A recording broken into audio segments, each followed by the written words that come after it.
আসসালামু আলাইকুম ভিউয়ার্স, কেমন আছেন সবাই? আশা করি ভালো আছেন। আমি আল্লাহর রহমতে ভালো আছি। আজকে আমার আলোচনার বিষয় হচ্ছে সার্বিয়া কেন ভিসা বন্ধ হলো, নর্থ ম্যাসেডোনিয়া কি ভিসা বন্ধ হয়েছে, আসলেই কি সমস্যা। মানে এই দুইটা দেশ নিয়ে অনেকেরই অনেক প্রশ্ন জাগতেছে। কেউ বলতেছে আমি একটা ঘটনা বলবো, সেটা আগে ভিডিওটার শেষ অংশেই বলবো। তবে আগে আপনাদেরকে যেটা বলতেছি যে আমি আজকে যে আলোচনা করব সেটা হচ্ছে যে সার্বিয়া এবং নর্থ ম্যাসেডোনিয়া কি ভিসা দিচ্ছে নাকি ভিসা বন্ধ হয়ে গেছে। তো এই বিষয়ে যাদের তথ্য জানা দরকার তারা ভিডিওটি না টেনে পুরোপুরি ভিডিওটি দেখুন, তাহলে আপনি উপকৃত হতে পারবেন। তো এটা বললে আমরা জানি ইউটিউবারদেরকে অনেকে গালিগালাজ করে যে এটা ভিউ ব্যবসা শুরু হয়ে গেল, এখন উনি ইনকামের জন্য রিকোয়েস্ট করবে, ভিক্ষা করবে, ডিজিটাল ভিক্ষা, এটাও বলবেন। তাতে আমাদের কিচ্ছু যায় আসে না। তবে আমি এতটুকু বলতে পারি যে আপনি যদি আমার চ্যানেলে আমার বিষয়ে আমার ভিডিও দেখে কোনো না কোনো ভাবে উপকৃত হয়ে থাকেন, তাহলে আমার চ্যানেলকে সাবস্ক্রাইব করবেন। আর যদি কোনো উপকৃত না হয়ে থাকেন, আমি মনে করি সাবস্ক্রাইব করবেন না, ডিসলাইক করবেন, কোনো সমস্যা নাই। তো যাই হোক, বিস্তারিত কথা আমি এখন আপনাদেরকে সামনে তুলে ধরার জন্য চেষ্টা করতেছি। বিষয়টা হচ্ছে, আসলে অনেক ভাই প্রশ্ন করেন আমাদের অফিসে এসে যে ভাই আমার তো সার্বিয়ার অ্যাপ্রুভাল আসছে, আজকে 5 মাস হয়ে গেছে অ্যাপ্রুভাল আসছে, আমি কি ভিসা পাবো? আপনার কি একটা সাধারণ জ্ঞান নাই? আমেরিকার ভিসার অ্যাপ্রুভাল তো ভাই 6 মাস 7 মাসের বেশি লাগে না। কেউ 10 মাস, কেউ বলতেছে ভাই আজকে 11 মাস আমার অ্যাপ্রুভাল আসছে। তার মানে আপনি বুঝতে হবে আপনি যে এজেন্সির মধ্যে কাজ দিচ্ছেন, ওই এজেন্সি সার্বিয়ার যেই কোম্পানিকে কাজ দিছে, হয়তো ওখান থেকে সূত্রপাত না হয় আপনি যাকে দিচ্ছেন সেও 2 নম্বর কাজ করতেছে। কারণ অ্যাপ্রুভাল হইলে, যদি ভিসার অ্যাপ্রুভাল হয়ে যায়, তাহলে আপনার ভিসা কেন হবে না? এটা তো বহুত তাড়াতাড়ি হয়ে যাওয়ার কথা। এখন এআই এর যুগে, আধুনিক যুগে আমি আপনাদেরকে বলছি ক্লোন করেও অনেক কিছু করা যায়। আপনাকে দালাল হয়তো বলবে দেখেন ভাই অনলাইনে চেক দেন, এটা একটা নির্ধারিত সার্ভার। আমরা যখন টিকা কার্ড, ওই যে যখন এই করোনার টিকা কার্ড দিছিল, যারা টিকা দেয় নাই তাদের জন্য ক্লোন টিকা বাইর হয়েছে। ক্লোন টিকা বোঝেন? অর্থাৎ ইমিগ্রেশনে যখন যাবেন, আপনার টিকা কার্ডটা এখানে দোকান থেকে যে বানাই নিছেন, কিউআর কোড স্ক্যানিং করলে সার্ভারে শো করবে। এটাকে বলা হয় ক্লোন টিকা কার্ড। তো ঠিক সার্বিয়ার ক্ষেত্রেও যখন আপনাকে অ্যাপ্রুভাল দিল তারা, আর 6 থেকে 8 মাস, 9 মাস, 10 মাস, 11 মাস চলে গেল, আপনি যদি মনে করেন যে আপনার কেন ডেট আসতেছে না, আপনাকে এখনো দালাল বলতেছে যে আর কয়টা দিন অপেক্ষা করেন, তাহলে আপনাকে বুঝতে হবে হয়তো আপনার দালাল অথবা আপনার দালাল যার কাছে দিছে ওই সার্বিয়ান কোম্পানির লোক, কেউ না কেউ এখানে প্রতারণা আপনার সাথে করতেছে, কারণ গেমটা তো আপনার সাথে হচ্ছে। তো এই জন্য আমি আপনাদেরকে, যখন সার্বিয়ার ভিসা হাই কমিশনে বাংলাদেশিদের এত ফেক অ্যাপ্রুভাল দেখে তারা বুঝতে পারছে যে আসলে অলরেডি সতর্ক করছে যে আর যদি এরকম করা হয় তাহলে তারা ইন টোটালি ভিসা দেওয়া বন্ধ করবে। তবে মোটামুটি মৌখিকভাবে বলা হয়ে গেছে তারা ভিসা দেওয়া বন্ধ করে দিছে। এই ক্ষেত্রে সেম বিষয়টা হচ্ছে নর্থ ম্যাসেডোনিয়া। নর্থ ম্যাসেডোনিয়া ওদেরকে ফলো করছে এবং ওরা বুঝতে পারছে যে বাঙালি খুব বেশি ধরনের প্রতারণা করতেছে। এখন আমি যদি আমার ভিডিওতে সাফ বলে দিই যে নর্থ ম্যাসেডোনিয়া এবং সার্বিয়া এরা ভিসা বন্ধ করে দিছে, তাহলে এক দল বা এক পক্ষ চেতে যাবে যে আমি তো গত সপ্তাহে ভিসা করছি। আমি আপনাদেরকে বলি, পূর্বে ভিসা প্রসেসিং হইয়া অ্যাপ্রুভাল হইয়া এখন ভিসা উত্তোলন করছেন, এইটা আর নতুন করে কোনো ফাইল দালালকে দেওয়ার পর আবার আবেদন করে অ্যাপ্রুভাল এনে ভিসা করা, এটা ভিন্ন বিষয়। আপনাকে এই জিনিসগুলো বুঝতে হবে। এখন অনেকেই বোঝেন না যে আপনাদেরকে আমি কি বলবো, আমি আপনাদেরকে অতীতও বলছি, ভাইরে সার্বিয়ার একটা ভিসাকে কপি করা 50টা কপি করে। আপনি জানেন ঢাকা নীলক্ষেতে কিছুদিন আগে 21 টিভি অনুসন্ধান চ্যানেল 24 এরা দেখাইছে যে সার্বিয়ার বিষয়ে কিভাবে জাল হচ্ছে। শুধু সার্বিয়া না, নর্থ ম্যাসেডোনিয়া, এটা শুধু বাংলাদেশে হয় সেটা না।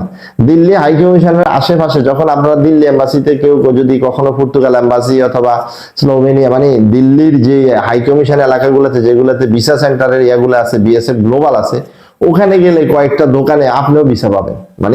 ওরা এমন নিখুঁত ভাবে জাল ভিসা তৈরি করে যেটা আপনিও কল্পনা করতে পারবেন না। তো এই জন্য আমি আপনাদেরকে বলছি যে মূল যে বিষয়টা সেটা ক্লিয়ার করার জন্য, যে আসলে অনেকেরই প্রশ্ন কেন অ্যাপ্রুভাল প্রত্যাখ্যান হচ্ছে, কেন অ্যাপ্রুভাল পাওয়ার পরে ভিসা হচ্ছে না, ভিসা কেন হচ্ছে না। এবার আশা করি বুঝতে পারছেন। আপনার অ্যাপ্রুভাল পাওয়ার সর্বোচ্চ 2 মাস, একেবারে হাইস্ট 3 মাস পরে আপনি অবশ্যই আপনার ভিসা হয়ে যাওয়ার কথা, কিন্তু সেখানে অ্যাপ্রুভাল পেয়ে আপনাকে বসে আছে। আপনাকে দালাল একটা অ্যাপ্রুভাল দিল, এটা দিয়া ওরা আবার হাই কমিশনে এটা সাবমিটও করলো। হাই কমিশনে এত পরিমাণ সাবমিট হয়েছে যে হাই কমিশন যেটাই চেক করে এটাই ফ্যাক্ট।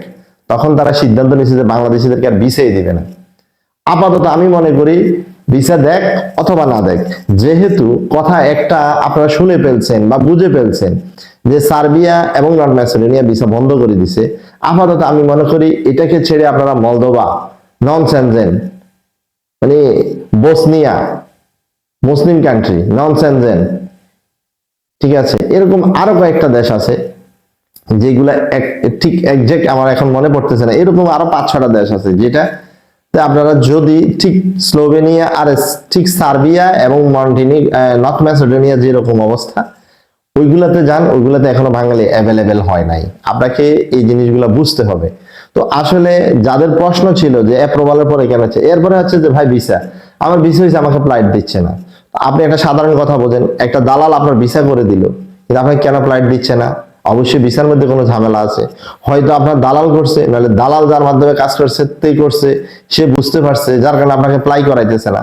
এখন আপনার সময় ক্ষেপণ করতেছে, আজকে দিবে কালকে দিবে। তো তার মানে যারা প্রশ্নগুলো আমার ইউটিউব চ্যানেলে আশা করেন, ভাই আমি ভিসা পাইছি যে 2 মাস, আমাকে এখনো ফ্লাই করাইচ্ছে না, যে এই সমস্যা বলতেছে ওই সমস্যা বলতেছে, তো তার মানে আপনি কি বোকা? আপনি কি বোঝেন না? ঠিক সেম বিষয়টা নর্থ ম্যাসেডোনিয়া এখন এরকম করতেছে। আমি এই যে আপনাদেরকে বললাম যে ভিডিওর শেষ অংশে যে কথাটা বলবো, আমার অফিসে 2টা লোক আছে, উনি আইসা ওই দিনে বলতেছে, ভাই ভাই আমাদের 5টা ভিসা হয়ে গেছে, 3টা ভিসা উঠে গেছে, আপনি দিলেন না, আপনার লোকগুলা তো হয়ে যেত। আমি বললাম তোমরা আগে যাও, তোমরা আগে উড্ডয়ন করো, তারপরে আমি বিশ্বাস করব। কারণ সার্বিয়া বা নর্থ ম্যাসেডোনিয়া এখন সার্বিয়া থেকে 25 জনকে ব্যাক দিছে, নর্থ ম্যাসেডোনিয়া থেকে ব্যাক দিছে, এটা সবাই জানে। তো তার মানে এটা কেন ব্যাক দিবে? আপনি ভিসা পাওয়ার পর আপনাকে একটা গোজামিল দিয়ে দিল, কোম্পানি ছিল না, রিসিভ করে না, এটা সেই না।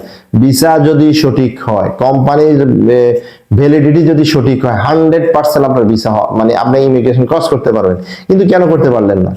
তো তার মানে কি, আপনার সাথে সার্বিয়া এবং নর্থ ম্যাসেডোনিয়ার বিষয়ে আপনারা যে বারবার আমাকে প্রশ্ন করেন যে ভাই ভিসা হয়েছে, অ্যাপ্রুভাল হয়েছে, কেন যাতে পারতেছি না, 3 মাস হয়েছে জমা দিছি, 6 মাস হয়েছে। আবার অনেকের প্রশ্ন, ভাই যে 1 বছর হয়েছে, দালাল বলতেছে যে এখনো কোনো অ্যাপ্রুভাল পাচ্ছে না, এখনো কোনো ওয়ার্ক পারমিট পাচ্ছে না। তো আপনাকে বুঝতে হবে, তারা 1 বছর যদি আপনার এই টাকা ঘুরানোর পর আপনাকে ডাইভার্ট করবে বসনিয়া, আপনাকে আবার 1 বছর আপনাকে ডাইভার্ট করবে নর্থ ম্যাসেডোনিয়া, আবার 1 বছর ডাইভার্ট করবে, মানে অর্থাৎ এইভাবে যদি 2-3 বছর আপনার 4-5 লাখ টাকা ওর কাছে থাকে, তাহলে সে মোটামুটি আপনার টাকা দিয়ে মোটামুটি 2.5 লাখ টাকা ইনকাম করতে পারলো। বাংলাদেশে এখন সবচেয়ে বড় প্রতারণার ফাঁদ, সেটা হচ্ছে ইউরোপ নেবে, সেনজেন হোক অথবা নন সেনজেন হোক, এটা আপনি বিশ্বাস করেন অথবা না করেন, এটা আপনার ব্যক্তিগত বিষয়। কিন্তু আমি যেটা দেখতেছি প্রেক্ষাপটের ক্ষেত্রে, যে আসলে মানুষগুলা খুব অসহায়। আর এটার পিছনে আরো একটা কারণ আছে। আপনাকে যদি বলা হয় পর্তুগালের জন্য 50 লাখ, আপনি বলবেন আমি পর্তুগাল যাবো, 50 লাখ দিয়ে সমস্যা নেই। সৌদির জন্য যদি আপনাকে 1 লাখ বলা হয়, আপনি বলবেন না আমি যাবো না, ওখানে যাই কি করবো? আরে ভাই আপনি কি জানেন? না জেনে আপনি সিদ্ধান্তটা কেন নেন? আপনারা বোঝেন যে বর্তমান প্রেক্ষাপটটা কি হইতে পারে? এই জন্য যারা বিভিন্ন দেশে যাবেন বা যাওয়ার জন্য চিন্তা করছেন, তাদের কাছে আমার একটা অনুরোধ থাকবে, টাকার পরিমাণ, নিজের সময় সবকিছু বিবেচনা করে তারপর সিদ্ধান্ত নেবেন। তো যাই হোক, নর্থ ম্যাসেডোনিয়া এবং সার্বিয়ার ব্যাপারে আমি এতটুকুই বলবো, যে কারণে ভিসার ইস্যু বা ভিসা প্রত্যাখ্যান হচ্ছে, কি অ্যাপ্রুভাল আসার পরও কেন ভিসা পাচ্ছেন না, বা ভিসা পাওয়ার পরে কেন তারা অ্যাপ্লাই করতেছে না, এই জিনিসগুলোর উত্তর আশা করি পেয়ে গেছেন। তবে এর ভিতরে 2-4টা ঘটনা, 2-4 জন গেছে অথবা 2-4 জন ব্যাক আসতেছে, বা যারা ওখানে আছে তারা 2-4টা ভিডিও দিচ্ছে আপনাকে যে অমুক জন আসছে তমুক জন আসছে। আসলে বাংলাদেশে সবকিছুই সম্ভব। তবে এতটুকু বলবো, যেহেতু এটা মোটামুটি না শব্দের মধ্যে এসে গেছে, আপনারা অন্য নন সেনজেন দেশগুলো ট্রাই করতে পারেন, অথবা পর্তুগাল অ্যাভেলেবেল আছে, ওটা ট্রাই করতে পারেন। আশা করি বুঝতে পারছেন। ভালো থাকবেন। আল্লাহ হাফেজ। আসসালামু আলাইকুম।